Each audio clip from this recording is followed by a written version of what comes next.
I'm Keep Joel, and this is Comic Smack, your weekly, daily, all the time, anytime comic book show where I give you your fix of everything you need to know from the world of comic books and superheroes. And on today's show, we are taking a closer look at Secret Empire issue number 2. Is Steve Rogers beyond saving him? What will his friends in the superhero community be willing to do to bring down the Hydra government? Well, let's hop on in together and find out, shall we? Alright then, so picking up from where the last issue left off, the superhero resistance is digging through the debris and the destruction of the Las Vegas attack when Hydra turned their weapons on their own people in hopes of killing some rebels. It's a massive tragedy and a new low for Hydra, which, you know, when you stop and think about it, is really saying something because they were pretty low before this. Now that's all pretty bad, but over in Manhattan they might actually be a little worse. That's where all the street level heroes are currently trapped under a giant magical dome that has sent them over to the Darkhold universe. But two boys, Power Man and Iron Fist, are doing everything in their power to help people out, including taking dangerous missions into the heart of the city, battling Darkhold demons just to try and get some medicine for their friend the Night Nurse. Apparently every day the darkness gets a little closer, bringing death with it. The only reason the heroes have been able to hold out this long is because Dagger of Cloak and Dagger has turned up her wattage all the way to basically make herself into an artificial sun. Wow, Dagger, that might be the coolest thing you've ever done. Kudos. Now with the heroes struggling so hard just to stay afloat and not die, who is out there actually fighting crime?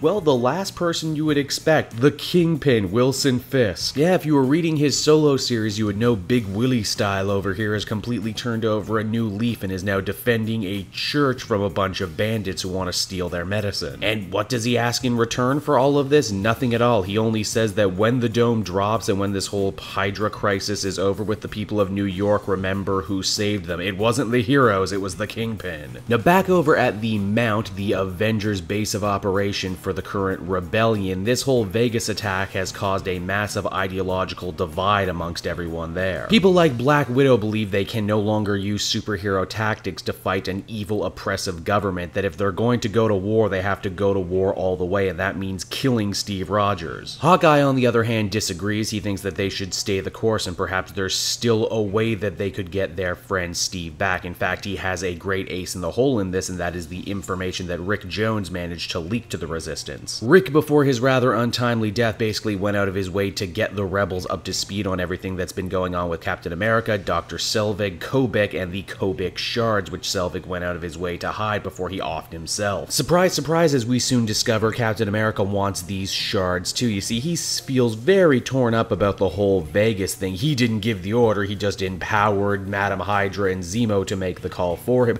but he feels really strongly that if he can get all the Kobik shards back together, he can remake the world he always wanted. He can, you know, even bring people back to life who died, and they'll be happier because they'll be Hydra, right? Right? I'm not coming apart at the seams, right? For this, Steve dispatches Baron Zemo to hunt down the remaining shards, although then again we are forced to remember that perhaps Zemo isn't 100% loyal to his old buddy Steve. Natasha decides to have one last heart-to-heart with Clint, but once it becomes quite apparent that they won't see eye to eye, she decides to up and leave, one-punching Hawkeye on her way out. Oof. Well, you know, it's nice to see that even when the entire United States has been taken over by an evil fascist regime, the heroes of the Marvel Universe still can't help but break off into different factions. Why, I mean, this is the sort of thing people fight civil wars about, am I right? Hawkeye, now knowing the clock is ticking, decides to finally bring together his covert team that will be sent overseas to gather the missing Kobik shards. The team includes Hercules, Quicksilver, Mockingbird, and Scott Lang Ant-Man. You can read more about them in Secret Empire Underground. And hey, you know what? As we discover, Black Widow isn't alone in her mission either. Apparently, the younger members of the Marvel superhero community, basically the champions and a couple other people, decide that Natasha shouldn't have to go this alone, and because of it, they decide to back her up, even if though they're not 100% on board with the whole killing thing.